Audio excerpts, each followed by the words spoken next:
இந்த வீடியோவை ஸ்கிப் பண்ணிடாதீங்க. இது ஒரு அவேர்னஸ் வீடியோ. மதுப்பிரியர்கள் கோச்சிக்காதீங்க. ஏன்னா மதுப்பிரியர்கள் வந்து மதுபானத்தை குடிச்சிட்டு பாட்டில்களில் விவசாய நிலத்துலையும் ஏரிகள்லையும் சாலை ஓரங்கள்லையும் போட்டு போயிடுறீங்க. அது ஏதோ ஒரு காரணத்தினால உடஞ்சிருது. அதை வந்து விலங்கினங்களும் விவசாயிகள் காலிலையும் குத்திடுது. அதுக்கப்புறம் நீங்கள் சாலை ஓரங்களில் போடும்போது ஸ்கூலுக்கு போயிட்டு வர சின்ன பசங்க அதை எடுத்து உடச்சிடுறாங்க. அவங்களும் கையை கிழிச்சிக்கிறாங்க. இதனால் ஏகப்பட்ட பாதிப்புகள் ஏற்படுது பொதுமக்களுக்கும் விலங்கினங்களுக்கும்.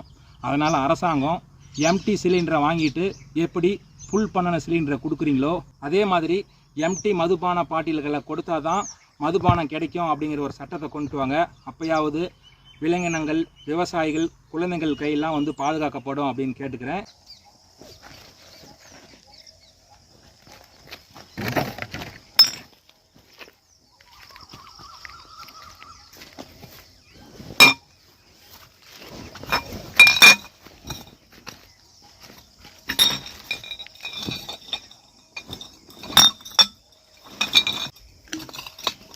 நண்பர்களே இங்கே பாருங்கள், என்னால் முடிஞ்ச மதுபான பாட்டில்களை ஏரியிலேருந்து எடுத்துட்டேன்.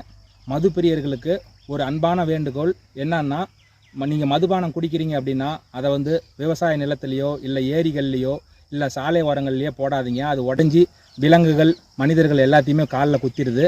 அதனால் இந்த வீடியோவை ஷேர் பண்ணுங்கள். இது ஒரு அவேர்னஸ் வீடியோ.